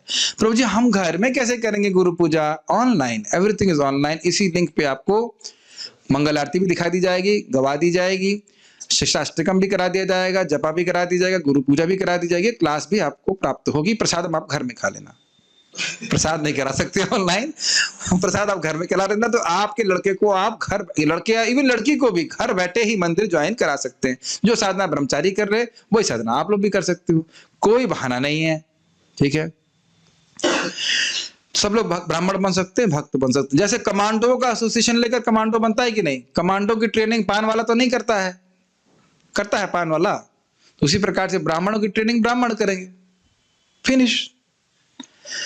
भक्त अपने कर्म के कारण पहले से ही ब्राह्मण रहता है, किंतु यह उसकी चरम परिणति नहीं है। भगवान का नाम जप करने वाला ब्राह्मण से भी श्रेष्ठ है, लेकिन और श्रेष्ठ बनना है। जैसा कि ऊपर कहा जा चुका है, ऐसे ब्राह्मण को वास्तव में दिव्य अवस्था प्राप्त करने के लिए वैष्णव होना चाहिए, मतलब गुणों के पार जाना है। सतगुण हो गया एयरपोर्ट, और जब हवा उठ गया हवा में तो हो गया शुद्ध सत्व की स्थिति। शुद्ध वैष्णव मुक्त आत्मा होता है और ब्राह्मण पद से भी ऊपर होता है। वह समझ गया भगवान को। भौतिक अवस्था में ब्राह्मण भी बद्धजीव होता है, क्योंकि ब्राह्मण अवस्था में ब्रह्मबोध तो हो जाता है, किंतु परमेश्वर के विज्ञान का अभाव रहता है। वह ये तो समझ लेता है कि वो आत्मा है, लेकिन भगवान का अनुभव उसे नहीं हो पाता। मनुष्य को ब्राह्मण अवस्था को पार करके वसुदेव अवस्था प्राप्त करनी होती है, ताकि वह भगवान कृष्ण को समझ सके। इसको थोड़ा समझिए। तमोगुण एकदम निम्न, रजोगुण उससे थोड़ा श्रेष्ठ और सतोगुण, ये सब प्राकृत हैं, लेकिन फिर भी सतोगुण श्रेष्ठ है रजोगुण से। लेकिन सतोगुण और रजोगुण और तमोगुण ये प्राकृत है, लेकिन इस दिव्य अवस्था को क्या कहते हैं? वसुदेव अवस्था, तुरीय अवस्था या शुद्ध सत्व की अवस्था। ठीक, मैं रिपीट कर रहा हूं, शुद्ध सत्व का अर्थ ये नहीं है कि इसमें तमोगुण रजोगुण नहीं होता है, वो एक दिव्य अवस्था है, वो प्राकृत अवस्था बिल्कुल नहीं है, तो उसको वसुदेव अवस्था कहते हैं। उसमें जब भक्त स्थित होता है तब उसको भगवान की स्फूर्ति होती है, तभी भगवान की स्फूर्ति होगी। उससे पहले आपको ज्यादा एक्सपेक्ट मत करिए। हाँ, टेस्ट बढ़ता जाएगा, लेकिन स्फूर्ति भगवान की जो होगी वह उसी अवस्था में होगी। और ये भाव स्तर पे व्यक्ति पूरी तरह से गुणों के ऊपर चला जाता है। तब तक गुण कुछ ना कुछ परेशान करेंगे, लेकिन निष्ठा के स्तर पे आपने सुना था ना कि प्रायः हृदय शुद्ध हो गया है, कुछ हृदय में गंदगी है, लेकिन आप भक्ति करने में कोई कठिनाई नहीं होती। परमेश्वर का विज्ञान, भगवत तत्व आध्यात्मिकता के स्नातकोत्तर छात्रों के अध्ययन का विषय है। मूर्ख या अल्पज्ञ लोग परमेश्वर को नहीं जान पाते, इसलिए वे अपनी अपनी सनक के अनुसार कृष्ण की व्याख्या करते हैं। याद आ रहा है, कल एक प्रश्न किया गया था कि मूर्ख लोग, या सुबह किया गया है, मूर्ख लोग भगवान के बारे में मूर्खतापूर्ण प्रश्न क्यों करते हैं? मैंने कहा ये प्रश्न तो बहुत सिंपल है, क्योंकि वो मूर्ख हैं, और क्या उत्तर है? अगर बुद्धिमान होते तो बुद्धिमानी वाले प्रश्न करते ना, जैसे कि शौनक आदि ऋषि ने किया। वैसा प्रश्न नहीं कर रहे हैं, क्योंकि बुद्धि में बल पड़ा हुआ है। किंतु तथ्य यह है कि ब्राह्मण अवस्था प्राप्त करने पर भी भौतिक गुणों के कलमश से मुक्त हुए बिना कोई भगवान के विज्ञान को नहीं समझ पाता। मुक्त संघर्ष की व्याख्या प्रभुपाद कर रहे हैं, क्योंकि पूरी तरह से कुछ भी हृदय में कोई भौतिक आसक्ति नहीं रहनी चाहिए, और वह भक्ति द्वारा अपने आप ही संभव होता है। जो व्यक्ति भक्ति करता है, श्रवण कीर्तन करता है, भगवान स्वयं ही उसके हृदय की गंदगी को साफ कर देते हैं। ये तो सीखे हैं पिछले श्लोकों में। जब योग्य ब्राह्मण यथार्थ रूप में वैष्णव बन जाता है, तो वह मुक्ति की प्रबुद्धावस्था में जान पाता है कि वास्तव में भगवान क्या है, भगवान का स्वरूप क्या है, गुण क्या है, माधुर्य इत्यादि सब क्या है। समझ में आ गया बात? तो श्लोक हम फिर से एक बार देख लेते हैं। एवं प्रसन्न मनसो, मतलब इस प्रकार से भाव भक्ति में स्थित होकर के बहुत प्रसन्नता का अनुभव करता है। भगवत भक्ति योग्यता अर्थात भगवत प्रेम की स्थिति को प्राप्त करके भगवत तत्व विज्ञानम, भगवान के तत्व को ठीक ठीक समझ पाता है, अनुभव कर पाता है, और मुक्त संग से जायते, इस जगत की किसी भी वस्तु से वह पूरी तरह से निरासक्त हो जाता है। ओके, उम्मीद है कि बहुत तेज नहीं गया प्रश्न। हम कभी विंडो सीट पर बैठे हैं बस में, और मन करता है बाहर आते निकलते हैं, सोचते हैं सुख मिलेगा, और गाड़ी आ जाती है, हाथ का नुकसान हो जाता है। उसी तरह हमारा मन भक्ति करते सोचता है शायद भोग करने से अलग सुख मिलेगा, और हमारी चेतना खराब हो जाती है। ऐसे थॉट्स का कैसे दूर करें और कैसे अपने आप को स्ट्रांग करें इन विचारों से? जब कोई व्यक्ति बॉडी बिल्डिंग करता है, ये बॉडी बिल्डर का प्रश्न है, तो उसको एग्जाम्पल देते हैं। अब कोई व्यक्ति हो सकता है इतना कमजोर हो कि इस करताल के बराबर जो वजन है उससे भी वह क्या कहते हैं उसको, कौन सी एक्सरसाइज कहते हैं, बाइसेप्स बिल्डिंग नहीं कर पाए। ठीक है, इतनी बाइसेप्स बेचारी कमजोर है, लेकिन आप जानते हो कि इसी से शुरू करेगा तो उसकी बाइसेप्स स्ट्रांग हो जा रही है। और सिंपल से उदाहरण दे रहा हूँ। फिर थोड़ा दूध भी पिएगा, और फिर वो 2 किलो वाला से फिर वो वंपर भी बजा लेगा, और उठा लेगा, और उठा लेगा, और उठा लेगा। वो स्ट्रांग होता जा रहा है। हर बार कुछ ना कुछ संघर्ष है, लेकिन उस संघर्ष के संग वो स्ट्रांग होता जा रहा है। मेरी बात समझ में आ रही है? ठीक, हम भगवान की भक्ति कर रहे हैं। भक्ति करने से क्या हो रहा है? पहले दिन से ही भगवान हमारे हृदय में स्फुरित हो रहे हैं। जिस दिन हमें कुछ पता भी नहीं था भागवत के बारे में, खाली भागवत क्लास में अनायास ही बैठ गए, पढ़े थे कि नहीं पढ़े थे, 1.1.2 में श्रद्धा ना भी हो, ऐसे अकस्मात आके बैठ गया, उसी दिन से भगवान स्फुरित होने लग जाते हैं। और जब भगवान स्फुरित होने लग जाएंगे तो स्वाभाविक सी बात है कि माया को दूर कर देंगे। एक बात सोचिए, बाहर के लोगों को बुरे विचार अच्छे लग रहे हैं, हमें बुरे विचार बुरे लग रहे हैं, तो कुछ प्रगति हुई? ग्रहण कर पा रहे मैं क्या कह रहा हूं? हमारे हृदय में कुछ गंदे विचार आते हैं तो मुझे लगता है ये क्यों आए, ये तो हम नहीं चाहते। भक्त के हृदय में ऐसे विचार नहीं आने चाहिए। और बाहर के लोग क्या सोचते हैं, वाह क्या विचार है, वाह। तो ये गंदी चेतना का लक्षण है कि नहीं? अंतर देख रहे हैं ना दोनों में? आप भी तो वो कहते हैं इसमें बुरा क्या है? किसी के मर्डर करने के बारे में सोचने में बुरा क्या है? किसी की निंदा करने में बुरा क्या है? क्या आपको ऐसे लोग नहीं मिलते हैं? किसी का अपमान करने में बुरा क्या है? क्या ऐसे लोग आप नहीं जानते हो? भौतिकतावादी लोग ऐसे हैं। तो निश्चित रूप से प्रगति हुई है, इसीलिए हम बुरे विचारों को बुरा तो मान रहे हैं, तो मान रहे हैं। मन में भोग के विचार आ रहे हैं तो कम से कम खराब तो मान रहे हैं उसको। और भगवान से फिर प्रार्थना करते हैं ना क्या, विषय जय प्रीति आछे एबे आछाए अमार, सेई प्रीति हऊ का चरणे तुम्हार। हे भगवान, जिस प्रकार से मेरी भोगों में आसक्ति है वैसी आसक्ति आपकी तरफ हो। तो आप समझ रहे हैं, भगवान जिस प्रकार से मैं पश्चिम एक्सप्रेस में बैठा हूं उसी प्रकार से मैं पूर्व एक्सप्रेस में बैठ जाऊं। पश्चिम पूर्व समझ में आया आपको? पश्चिम एक्सप्रेस कहां जाएगी? पश्चिम में। पूर्व एक्सप्रेस कहां जाएगी? पूर्व में। तो भगवान जिस प्रकार से मैं पश्चिम एक्सप्रेस का टिकट कटाया हूं अनादि काल से, कृपया मुझे पूर्व एक्सप्रेस का टिकट दे दीजिए, एसी वाला, मेरा हृदय ठंडा हो जाए, तो आपके चरणों में पहुंच जाए। कौन सी ट्रेन पकड़नी है आपको, पश्चिम एक्सप्रेस की पूर्व एक्सप्रेस? कोई आवाज ही नहीं बोल रहा है, समझ ही नहीं पा रहा है कौन सी एक्सप्रेस किधर जा रही है। पूर्व एक्सप्रेस कृष्ण की तरफ, ठीक है। एक साथ जब करने से ग्रुप में लगता है कि हम सही रास्ते पे हैं, अकेले सोचते हैं हमें क्या सही रास्ता चुना ही। बहुत अच्छी बात है, सही कह रहे हैं।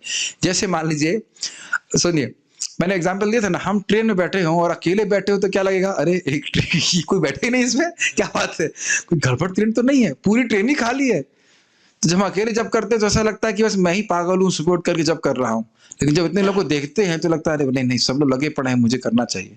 आपने देखा है लाइब्रेरी में पढ़ना आसान होता है? आईटी में देखे होंगे आप, लाइब्रेरी में लड़के पढ़ते हैं, पूरी पूरी रात पढ़ लेते हैं। अकेले बैठे हो तो नहीं पढ़ पाएंगे, एक माहौल बनता है। मुझे किसी ने कहा है कि हम तो मन में भगवान का नाम लेते रहते हैं, फिर गिन कर क्यों ले माला, ऐसे लोगों को कैसे समझा सकते हैं? ठीक है, उनको बोलो बेटा जब सैलरी मिलती है तब भी मन ही मन में ग्रहण कर लेते हो कि गिन के लेते हो? 100 रुपए भी कम दे दे किसी को सैलरी तो ग्रहण कर ले, चलिए कोई बात नहीं, हमारी मन की बात है, छोड़ दें। बोलता है कोई 100 रुपए किसी को कम? एक्सपेरिमेंट करना पार्थ प्रभु कि राधे श्याम प्रभु, राधे श्याम पे एक्सपेरिमेंट करेंगे। क्या नाम इनका भूल गया मैं। हाँ, खुमान जी हमारे सामने बैठे, हमारे ग्वाले हैं यहाँ पे, तो थोड़ा पैसा 2 रुपए भी कम होगा तो 4 बार गिनेंगे। तो नोट, सैलरी का नोट तो गिन गिन के लेते हैं, और नाम तो जितना हो जाए होगा। ध्यान दीजिएगा कि जो कोई बॉडी बिल्डर होते हैं वह भी गिन के डिप्स लगाते हैं। परशुराम प्रभु सही बोल रहा हूँ गलत बोल रहा हूँ? करते हैं कि ना, इतना दंड लगाऊंगा ही मैं, होता है ना 3000 या 500 या 600। क्योंकि वहां भी आप देख लेना, मैं लोगों को बोल रहा हूँ सूर्य नमस्कार करो, भक्ति करने की तो नहीं बोलता ना, सूर्य नमस्कार भी नहीं कर पाते। तो अगर आपने संकल्प नहीं लिया कि मैं रोज 10 बार करूंगा, आप नहीं करोगे। आप अगर चले आपने सोच लिया कि मैं इतना टहलने जाऊंगा, इतना यहां से लेकर यहां तक जाऊंगा, संकल्प नहीं लिया तो वह भी नहीं कर पाएंगे। समझ रहे हैं? तो इससे हमारा एक तो हमारी, अगर आप रोज मान लो 10 बार सूर्य नमस्कार कर रहे हैं तो इतना हेल्थ आपका अच्छा हुआ ही है कि नहीं? अच्छा लगे या बुरा लगे, डज इट मेक सेंस? हरे कृष्ण मंत्र जब कर रहे हो तो कभी नाम विफल होता ही नहीं है, मन लगे ना लगे। तो इतनी संख्या अगर आपने करी है तो उतनी प्रगति आपकी सील हो गई। और जो मन के चक्कर में पड़े हैं कि मन में कर रहे हैं, मन कर कुछ नहीं करते, उनकी बीड़ी भी नहीं छूटेगी। समझ रहे हैं? एकदम देखा गया है। तो इस प्रकार से लोग प्रगति नहीं कर पाते। देखिए, मान लीजिए डॉक्टर के पास जाएं और बड़ी गंभीर बीमारी है और डॉक्टर साहब कह रहे हैं कि देखो इस दवा को दूध के संग लेना। हम कहेंगे नहीं, हम पानी से लेंगे। पानी से लेंगे तो चलेगा? कोई क्वेश्चन करता है डॉक्टर साहब को ऐसा? साहब बताइए, बहुत बहुत परेशान हूं साहब, बताइए। देखो ये दवा सुबह लेनी है। कितनी लेनी है? 1 गोली, गर्म पानी के संग खाना खाने के बाद। ऐसे बोलते हैं ना, बड़े ध्यानपूर्वक सुनते हैं। वहां हम चिबिर चिबिर नहीं करते, साहब हम तो जानते हैं, हमसे बड़े एमबीबीएस हैं आप। और यहाँ क्या होता है, साधुओं को तुरंत उनसे बड़े साधु वही बन जाते हैं, उनसे बड़े साधु वही बन जाते हैं। मुझे याद है कि मेरी नानी का देहांत हुआ था अभी ना कुछ समय पहले, तो नानी की बहन आई थी और कुछ रिश्तेदार भी आए थे, तो उनमें एक और महात्मा भी साथ में आ गए। तो उन लोगों में प्रीचिंग कर रहा था, ऐसा मौका होता है प्रीचिंग करने का। तो एक वो महात्मा बोलने लगे भगवान के बारे में अंट संट। मैंने कहा 1 मिनट रुकिए, आप फ्लूइड मैकेनिक्स के बारे में कुछ बताइए ना, मैं तो पढ़ चुका हूँ fluid mechanics IIT Kanpur mechanical से। कहते मैं कुछ नहीं बोल सकता। हमने क्यों नहीं बोल सकते? आप क्यों नहीं बोल सकते? बोलिए आप फ्लूइड मैकेनिक्स के बारे में, बोल के बताइए, आप कुछ तो सोचिए, गैस मारिए।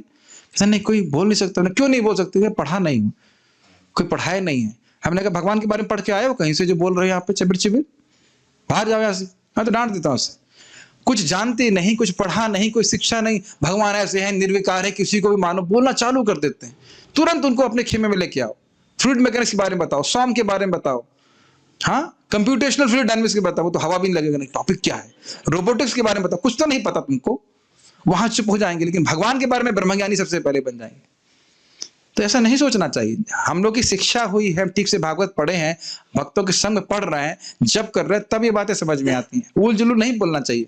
महाराज हमेशा बोलते हैं इस पे कि भाई मान लो कोई नर्सरी का बच्चे हैं, तो नर्सरी में पढ़ने के लिए कोई खास योग्यता की जरूरत नहीं है, लेकिन पढ़ाने के लिए बहुत बड़ी योग्यता की जरूरत है। ऐसा नहीं है कि जो फर्स्ट क्लास का बच्चा है, चलो तुम ही नर्सरी पढ़ा दो, एबीसीडी तो पढ़ाना है, ऐसा होता है क्या? तो ऐसे मूर्खों की बातें नहीं सुनना चाहिए। देखिए हम लोग आपके सामने आचार्यों की बात तो रख रहे हैं ना, अपने मन से तो हम कुछ नहीं बोल रहे। तो इस प्रकार से जो अपने मनमानी तरीके से करता है, वो कभी भक्ति में प्रगति नहीं कर सकता है। प्रभुपाद बोले हैं, बोल बोल के हरे कृष्णा करना है, हरे कृष्णा कृष्णा कृष्णा हरे हरे, हरे राम राम राम हरे हरे। तो बोल बोल के करना है, अपना दिमाग नहीं लगाना है। ठीक है, अपना दिमाग इस बात में लगाना है कि मेरे पास दिमाग नहीं है। डॉक्टर के पास जाते हैं तो हम जानते हैं कि मेरे पास सॉल्यूशन नहीं है। Make sense? इतना दिमाग लगाना होता है कि मेरे पास सॉल्यूशन नहीं है, अब मुझे डॉक्टर के पास जाना चाहिए। शिष्यस्ते हम शादी माम त्वाम प्रपन्नम, अर्जुन भी यही कहे, मेरी बुद्धि नहीं चल रही, आप बताइए। ये बुद्धि का सही निर्णय है। If you do not have intelligence, take from those who have it. लेकिन हम खुद ही मान रहे हैं कि हम स्वस्थ हैं, तो फिर क्या किया सकता है? भक्ति में प्रगति करते हैं तो हम स्वयं अपने आप में दोष देखने में सक्षम होते हैं। क्या ये सही बात है? ये बहुत अच्छी बात है। यस, हमारा हृदय जब साफ होता है तो हमें दिखता है कि हमारी गलती कहाँ पे है और हम प्रगति कैसे कर सकते हैं। थर्मामीटर लगाते हैं तो मालूम चलता है कि हमारा टेम्परेचर बढ़ा हुआ है। ओके, यहाँ किसी बात का कोई प्रश्न है? चिंताओं से कैसे बचें प्रभु जी? चिंतन करने लग जाइए, चिंता समाप्त हो जाएगी।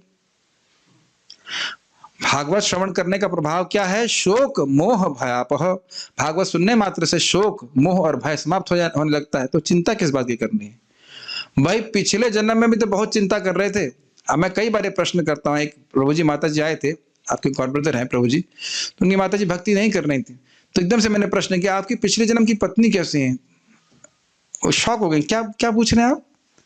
हमने कहा जिस प्रकार से इस जीवन में आप पूरी तरह अभिनिवेशित हो कि मुझे बच्चे पालने हैं, मुझे ये करना है और भजन नहीं करना है, उसी प्रकार से पिछले जन्म में भी यही किया था। एक सिंपल सा एग्जांपल सोचें, जो व्यक्ति भगवान की एग्जाम की तैयारी के प्रति बिल्कुल अनभिज्ञ है, ध्यान ही नहीं दे रहा है और खेल कूद में लगा हुआ है, उसका क्या होने वाला है? फेल होने वाला है। और अगर दोबारा उसने फिर वही काम किया तो फिर क्या होगा? फेल। तो इतनी अकल तो आनी चाहिए कि मैं पिछली बार फेल क्यों हुआ था। नहीं समझ में आ रहा है? तो हम तो कभी फेल नहीं हुए। फेल हुए हैं ना? कौन से एग्जाम में फेल हुए थे? लाइफ के पिछले जन्म में हमने भगवान का स्मरण नहीं किया था मरते समय। क्या प्रमाण है? ये शरीर है। अब फिर वही फेल होने वाला काम करें। तो जो करना चाहता है वो करे, लेकिन चिंता केवल इसी बात की होनी चाहिए कि हम कैसे अधिक से अधिक भक्ति में लगें। अगर आपके संग अभी नहीं हुआ है तो चिंता मत करिए, भक्ति करते रहिए, अपने आप सारी चिंताओं से मुक्त होते जाएंगे। ठीक है? और तो कोई प्रश्न नहीं यहाँ पे भाई? एक सीधी बात है, मान लीजिए फिर वही बुखार वाला एग्जाम्पल, अगर मेरा 104 बुखार है और सामने वाले का भी 104 था और उसका दवा खा के 102 हो गया है, तो मेरा भी 102 हो जाएगा कि नहीं? चिंता करने की जरूरत है कुछ? अब और चिंता करने से बुखार कम हो जाएगा? हो जाएगा चिंता करने से। भगवान इस बात को बोलते हैं, मूर्ख व्यक्ति इस जगत की परेशानी में रोता है, रोने से प्रॉब्लम सॉल्व हो जाती है, फिर भी रोता है व्यक्ति। तो भगवान की भक्ति करनी चाहिए, भगवान की कृपा करके सब कुछ कर देंगे। भूखे तो नहीं मर रहे हैं ना आप, और भूखे मर रहे तो आ जाओ मंदिर में, हम रोटी दे देंगे, कोई दिक्कत, प्रसाद खाने को मिलेगा। आज मुझे बड़ा अच्छा लगा करना में प्रभु, एक व्यक्ति आए, बहुत अच्छे अमेजिंग डिवोटी थे। मतलब ऐसा व्यक्ति जो मेरे प्रश्न को, मैं कुछ प्रश्न कर रहा हूँ, बिल्कुल सही सही उत्तर दिया, तुरंत उन्होंने भक्ति भी स्वीकार कर लिया और बोले ऐसा प्रसाद तो हमने कभी जीवन में नहीं खाया। I was so happy to hear, so happy to hear that. उसने कहा हमने ऐसा खाना कभी नहीं खाया। कहते मैं राजमा कभी खाता ही नहीं था और ऐसा ग्रहण किया हमने, उसने जीवन में कभी प्रसाद नहीं ग्रहण किया, तो अंतर महसूस कर रहा है। और वहीं से इस प्रकार से भक्ति शुरू होती है। I was so happy to hear, इस प्रकार का प्रसाद भक्तों को मिले ताकि वो अनुभव करें नहीं भक्ति कितनी अच्छी है। बहुत अच्छा लगा था मुझे। तो everything is preaching in Krishna consciousness. Anyways, so we'll end here our discussion and